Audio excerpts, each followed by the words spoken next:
Valentine day ତ ସମସ୍ତେ ଜାଣିଥିବେ ଫେବୃଆରୀ ମାସ 14 ତାରିଖରେ ପଡ଼େ। କିନ୍ତୁ କେବେ କ'ଣ କିଏ ଭାବିଛନ୍ତି କି ଭାଲେଣ୍ଟାଇନ୍ ଡେ ଦିନ କେହି କ'ଣ ତା ନିଜ ପ୍ରେମିକକୁ ମାରିପାରିବ ଆଉ ମାରିକି ଆଉ ଗୋଟେ ଝିଅକୁ ସେଇଦିନ ବିବାହ କରିପାରିବ? ତ ଆସନ୍ତୁ ଫ୍ରେଣ୍ଡସ୍, ଦିଲ୍ଲୀରେ ଘଟିଥିବା ଏହି ଲୋମଟାଙ୍କୁରା ହତ୍ୟା, ପ୍ରେମ ଓ ଧୋକାର କାହାଣୀ ଏହି ଭିଡ଼ିଓ ମାଧ୍ୟମରେ ଦେଖିବା। କାହାଣୀଟି ସତ୍ୟ ଘଟଣା ଉପରେ ଆଧାରିତ। ଝିଅଟିର ନାଁ ନିକି ୟାଦବ, ବୟସ 23 ବର୍ଷ, ଘର ହରିୟାଣାରୁ ଆସିଥିଲା ଦିଲ୍ଲୀ ମେଡ଼ିକାଲ ଏଣ୍ଟ୍ରାନ୍ସ ପାଇଁ ଘରୋଇ ଏକ ଇନଷ୍ଟିଚ୍ୟୁଟ୍ରେ କୋଚିଂ ନେବା ପାଇଁ। ସେଇଠି ତା'ର ଦେଖା ହୋଇଥିଲା ସାହିଲ ଗେହଲଟ, ଯିଏକି ନିକିର ବୟଫ୍ରେଣ୍ଡ। ସାହିଲ ଗେହଲଟ ଏବଂ ନିକି ଉଭୟ ଦୁଇ ଜଣଙ୍କୁ ଭଲ ପାଇବାକୁ ଲାଗିଲେ ଏବଂ ପରିବାରକୁ ନ ଜଣାଇ 2018 ମସିହା ଅକ୍ଟୋବର ମାସରେ ଏକ ମନ୍ଦିରରେ ନିକି ଓ ସାହିଲ ବିବାହ କରିଥିଲେ। ଏହା ହେଉଛି ଦୁଇ ଜଣଙ୍କ ବିବାହ ବେଳର ଫଟୋ। ଦୁହେଁ ଦୁହିଁଙ୍କୁ ବେଶ ଭଲ ପାଉଥିଲେ। ନିକି ଜଣେ ପଢ଼ୁଆ ଝିଅ ଥିଲା, କିନ୍ତୁ ସାହିଲର କହିବା ଅନୁଯାୟୀ ସେ ମେଡ଼ିକାଲ କୋଚିଂ ଛାଡ଼ିଦେଲା ଏବଂ ପରେ ସାହିଲର କହିବା ଅନୁଯାୟୀ ଗୋଟେ କଲେଜରେ BAରେ ଆଡ଼ମିସନ୍ ନେଲା, ଯେଉଁ କଲେଜରେ ସାହିଲ ପୂର୍ବରୁ ଫାର୍ମାସି ପଢ଼ୁଥିଲା। ଦୁହେଁ ମନ୍ଦିରରେ ବାହା ହେବା ପରେ ଲିଭ୍ ଇନ୍ ରିଲେସନସିପ୍ରେ ପରିବାରକୁ ନ ଜଣାଇ ଭଡ଼ା ଘରେ ରହୁଥିଲେ। କିଛି ଦିନ ବିତିଗଲା ପରେ ସାହିଲର ପରିବାର ଲୋକେ ସାହିଲ ଗୋଟେ ଝିଅକୁ ବାହା ହୋଇ ଏକାଠି ରହୁଥିବାର ଜାଣିଲେ। ଏସବୁ ଜାଣିବା ସତ୍ତ୍ୱେ ସାହିଲର ପରିବାର ଆଉ ଗୋଟେ ଝିଅ ସାଙ୍ଗରେ ସାହିଲର ବାହାଘର ଠିକ୍ କରିଦେଲେ। ଘଟଣାରେ ମୋଡ଼ ଆସିଲା।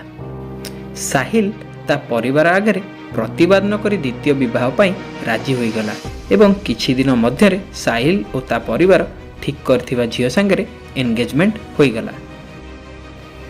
ଦିନ କେଇଟା ମଧ୍ୟରେ ନିକିକୁ ସାହିଲର ଏନଗେଜମେଣ୍ଟ ବିଷୟରେ ଜଣାପଡ଼ିଲା। ଏହାପରେ ନିକି ସାହିଲକୁ ଦ୍ୱିତୀୟ ବିବାହ ପାଇଁ ପ୍ରତିବାଦ କଲା, କିନ୍ତୁ ସାହିଲ ନିକିର କଥା ନ ଶୁଣି ଦ୍ୱିତୀୟ ବିବାହ ନିଶ୍ଚିନ୍ତ କରିବ ବୋଲି କହିଲା। ସାହିଲର ନିଷ୍ପତ୍ତିରେ ନିକି ଗଭୀର ଭାବରେ ମର୍ମାହତ ହେଲା। ହେଲେ ବିଚାରୀ କ'ଣ ଯେ କରିବ? ସାହିଲକୁ ବହୁତ ବୁଝାଇବାକୁ ଚେଷ୍ଟା କଲା, କିନ୍ତୁ ବିଫଳ ହେଲା। ସାହିଲ ନିକିର କଥା ମାନିଲା ନାହିଁ। ସାହିଲ ଗୋଟିଏ ଉପାୟ ଚିନ୍ତା କଲା।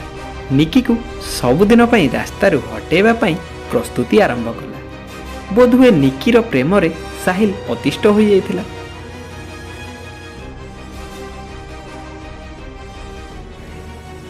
ଫେବୃଆରୀ 2023 ଠିକ୍ ସେଇଦିନ ହିଁ ସାହିଲର ବାହାଘର ଠିକ୍ ହୋଇଥିଲା।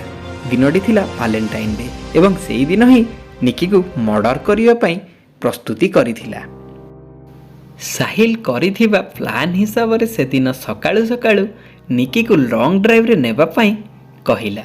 ଯେହେତୁ ଭାଲେଣ୍ଟାଇନ୍ ଡେ ଥିଲା, ଦୁହେଁ କାର୍ରେ ବସି ଲଙ୍ଗ୍ ଡ୍ରାଇଭ୍ରେ ବାହାରି ଗଲେ।